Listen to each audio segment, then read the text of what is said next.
Long distance rider হইতে হলে আপনাকে সবার আগে পেশেন্স রাখতে হবে। আমরা চলে আসলাম আলুটিলা গুহা দেখতে। আমরা চলে যাব দেবতা পুকুরে। প্রায় 1002 সিঁড়ি হবে। দেশি হাঁসের কালো বুনা, এটাও অসাধারণ করে তার। সামান্য একটা ট্রাবল শুটিং দেখা দিচ্ছে বাইকে।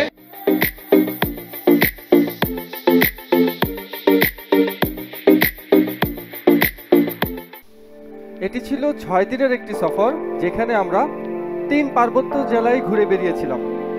প্রথমেই আমরা চলে আসি হেয়াকো বাজারের সেলফি রোডে। তারপর সেখান থেকে আলুটিলা গুহা, যা কিনা খাগড়াছড়ির 4 কিলোমিটার আগে অবস্থিত। তারপর সেখান থেকে আমরা চলে যাই দেবতা পুকুর। পরের দিন আমরা চলে যাই মায়ঙ্ক পাল দেখতে, যেটিকে স্বর্গের সিঁড়ি বলা হয়। তারপর আছে কাপ্তাই লেকে কায়াকিং পর্ব। সকালের স্নিগ্ধতায় এই কায়াকিং পর্বটি ছিল খুবই অসাধারণ। তারপর আমরা চলে যাই দেবতা খুম, যা কিনা বান্দরবনের রোয়াংছড়িতে অবস্থিত। নীলগিরির আমাদের এই নাস্তার পর্বটা অনেকদিন মনে থাকবে। সেখান থেকে ডিম পাহাড়ের সেই অদ্ভুত সুন্দর রাস্তা, তারপর থানচি থেকে সাঙ্গুর উজানে যাত্রা। তো চলুন শুরু করা যাক। পার্বত্য অঞ্চলের একটি জেলা খাগড়াছড়ি। খাগড়াছড়ির মায়ুং কপাল একটা জায়গার নাম। লোকালরা ওটা মায়ুং কপাল নামে ডাকে। ভ্রমণ পিপাসুরা চিনে খাগড়াছড়ির স্বর্গীয় সিঁড়ি নামে। তো এটা দেখার জন্য আমি খুবই এক্সাইটেড। পাহাড়ের উপরে স্টিলের ব্রিজ এঁকে বেঁকে উঠে গেছে, উঁচু থেকে অনেক উঁচুতে উঠে গেছে। এটা দেখতে খুবই সুন্দর। অনেকদিন ধরেই আমার উইশ লিস্টে ছিল, বাট খাগড়াছড়ি গেলেও এখানে যাওয়া হচ্ছিল না। এখন ভোর 5টা বাজে, মাত্রই আজান হলো। সূর্যের আলো ফুটতে এখনো বেশ দেরি। আমি আমার রাইড স্টার্ট করে দিয়েছি। এই সময়ে রাইডিংটা আসলে খুবই এনজয়েবল। একটা ঠান্ডা ঠান্ডা বাতাস পাওয়া যায়। আমার এই ট্যাঙ্ক ব্যাগ নিয়ে প্রথম সফর। এটি একটি স্ট্র্যাপ সিস্টেম ট্যাঙ্ক ব্যাগ ছিল, যেটিকে আমি ম্যাগনেটিক ট্যাঙ্ক ব্যাগে রূপান্তর করেছি। ম্যাগনেটিক ট্যাঙ্ক ব্যাগ হলে আমার জন্য সুবিধা, easy to install and easy to remove. শীতের সকালের আমেজ পাওয়া যাচ্ছে।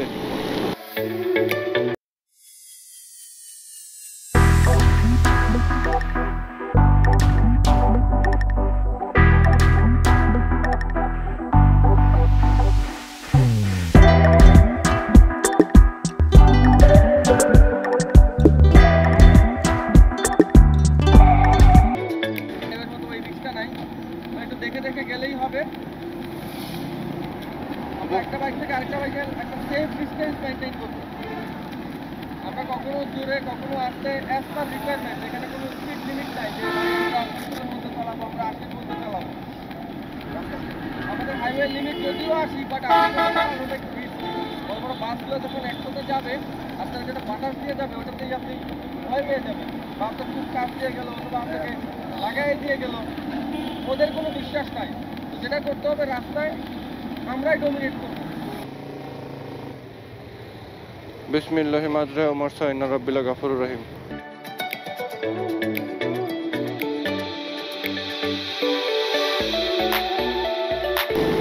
আমরা টোল দিয়ে মেঘনা ব্রিজে উঠলাম। সকালের ভিউটা চমৎকার। আমাদের নাস্তা শেষ।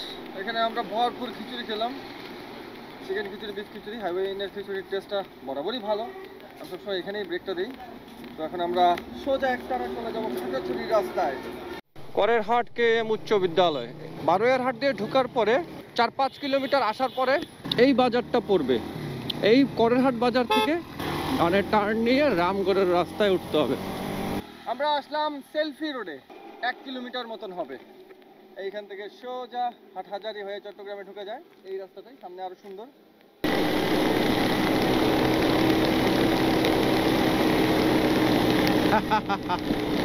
সেই না?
হচ্ছে আলুটিলা গুহায় নামার সিঁড়ি। বেশ খানিকটা সিঁড়ি পথ বেয়ে নিচে নামতে হয়। বাংলাদেশে যে কয়টা গুহা আছে তার মধ্যে এই গুহাটা অন্যতম এবং বেশ সুন্দরও। ছোট গুহাটা, এখন একদম ভর দুপুর, গুহার ভিতরে ভালো আলো পাওয়া যাবে। এখানে চমৎকার একটা বট গাছ, কালের সাক্ষী। এই হচ্ছে গুহার প্রবেশদ্বার।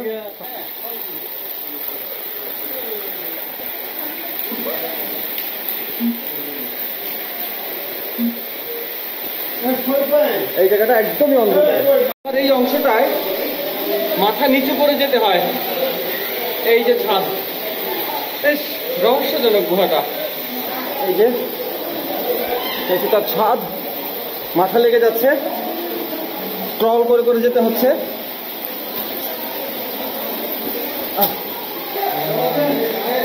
এই যে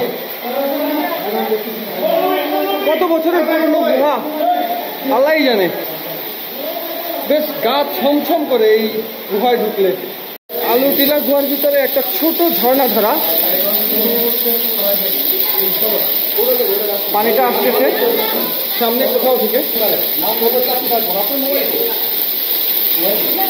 যাও যাও যাও, মাথা দেখো, মাথা। আলুটিলা গুহা একদম খাগড়াছড়ি টাউনের খুব কাছেই অবস্থিত, যে কাউকে বললে দেখিয়ে দেবে। মোটামুটি 150 থেকে 200 মিটার হবে গুহাটার দৈর্ঘ্য। হ্যাঁ, এই যে এটা হচ্ছে গুহার এক্সিট পয়েন্ট। দেখুন, আসলেই আশ্চর্যজনক গুহাটা, রহস্যে ঘেরা। কিভাবে এই গুহামুখের সৃষ্টি হলো, কত বছর আগে সৃষ্টি হলো, কেউ কি কখনো এই গুহায় বাস করতো কিনা, কখনো কোনো গুহা মানব ছিল কিনা এখানে। চমৎকার চমৎকার। আমরা ঢুকে গেলাম খাগড়াছড়ি শহরে। এটা হচ্ছে চেঙ্গি নদী, চেঙ্গি নদীর উপরে এই ব্রিজটা।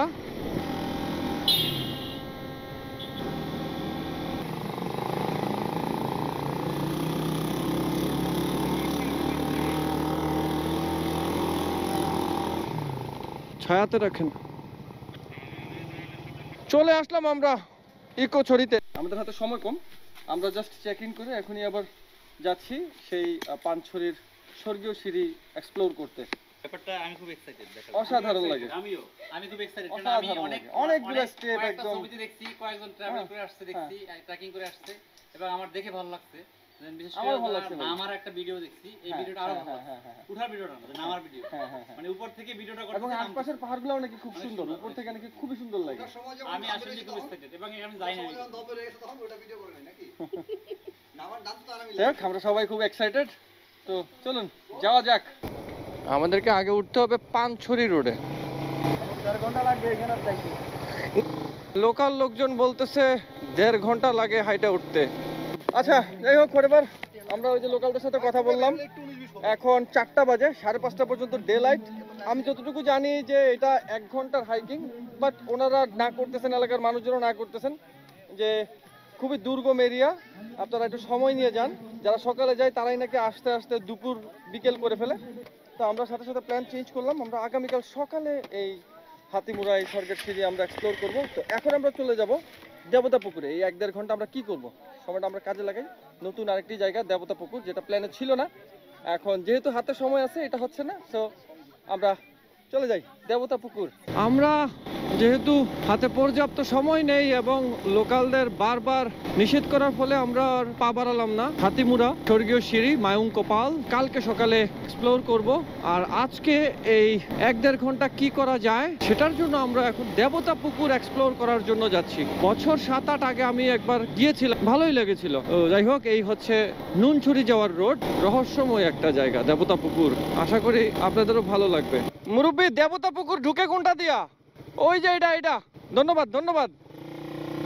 নুনছড়ি পুলিশ ক্যাম্পের জাস্ট ইমিডিয়েট পাশ দিয়ে যে রাস্তাটা ঢুকছে, সেটাই আপনাকে নিয়ে যাবে দেবতা পুকুর পর্যন্ত।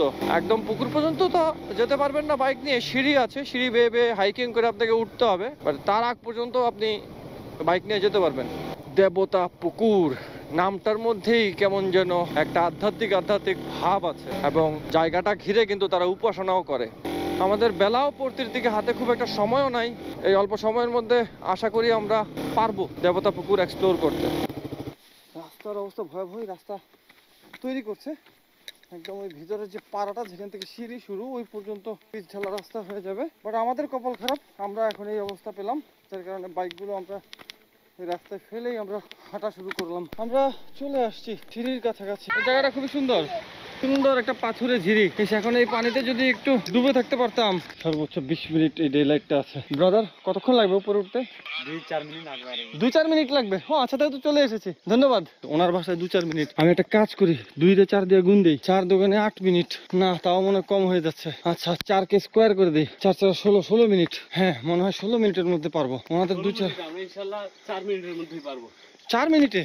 কি বলেন ভাই, পায়ে কি মোটর লাগাইছেন নাকি? ইনশাআল্লাহ দেখি। কই দেখি মোটরটা। এই যে 2 চাকার মোটর। 4 মিনিটে পারলে তো আলহামদুলিল্লাহ। পরিবেশটা কেমন অপার মানব সুন্দর, নির্জন, নিস্তব্ধতা চারদিকে, মানে একটা পাতা পড়ার শব্দ কানে বাজে এরকম। সোজা সিঁড়িটা, মানে আশপাশ এতটাই নিস্তব্ধ যে 200 ফিট নিচের ওই পানির ঝিরির শব্দটাও এই পর্যন্ত আসতেছে কানে। আমরা যারা শহরে থাকি আমাদের কান কিন্তু অনবরত শব্দ শুনতে অভ্যস্ত। তো আমরা যখন এতটাই নিস্তব্ধ জায়গায় আসি আমাদের কিন্তু কানে কেমন একটা অস্বস্তি হয়। খেয়াল করছেন? হ্যাঁ, আমার হয়, মনে হচ্ছে কানে তালা লেগে গেল। হ্যাঁ, এটা আমার মনে হয়। এতটা নিস্তব্ধতা আমরা মানায় নিতে পারি না। চলে এসেছি অলমোস্ট। পাহাড়ে সন্ধ্যাটা একটু দ্রুতই নামে, মানে এই দেখলাম সূর্যটা ঢলে পড়লো, সাথে সাথেই চারপাশে অন্ধকার নেমে আসলো। দিনের শেষ আলো যেটুকু চুয়ে আসছে সেই আলোতে আমরা পৌঁছতে পেরেছি দেবতা পুকুর। Last we made it. প্রায় 1002 সিঁড়ি হবে উঠে আসলাম আমরা এই দেবতা পুকুরে। কঠিন একটা শারীরিক শ্রম গেছে আমার জীবনে, আমি কখনো এত সিঁড়ি বাইকিং করে 2 কিলো হেঁটে, তাও আবার কাদা মাখা পথ হেঁটে, তারপরে আমরা আবার প্রায় 2000 সিঁড়ি ভেঙে যেহেতু আসলাম। দেবতা পুকুর পর্যন্ত পৌঁছাতে সন্ধে নেমে আসে, তাই দেবতা পুকুরের সৌন্দর্য বোঝানোর জন্য আপনাদের সামনে দিনের আলোর কিছু ছবি তুলে ধরলাম।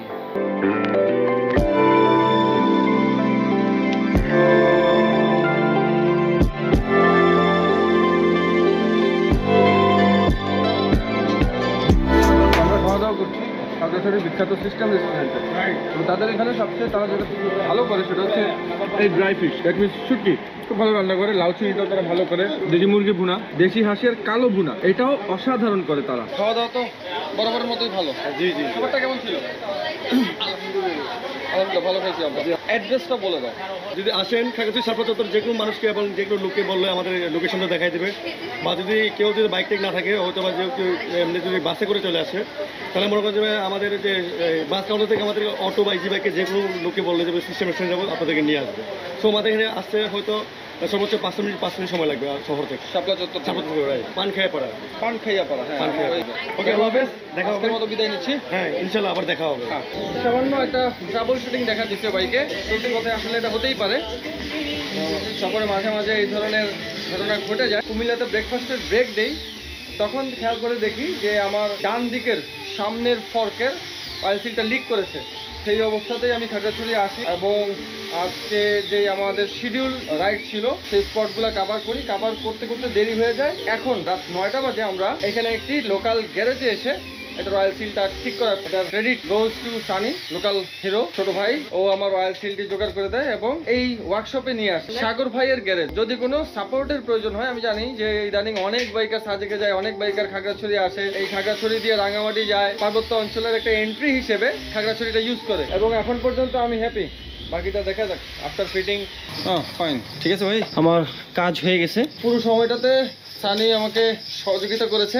কাজটার পেছনে ছিল সাগর ভাই আর হচ্ছে সুজন ভাই। যাই হোক, দুজনকেই অশেষ ধন্যবাদ, খুব ভালো হয়েছে কাজ। তো এখন আমি সোজা আমার রেস্ট হাউসে ফিরে যাব।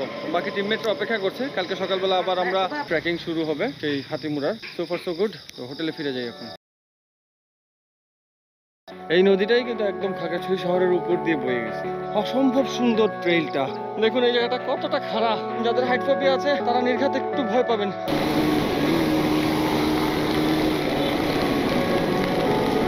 আমরা এই আসাম বস্তি রোডের সবচেয়ে সুন্দর ভিউ পয়েন্টে চলে এসেছি।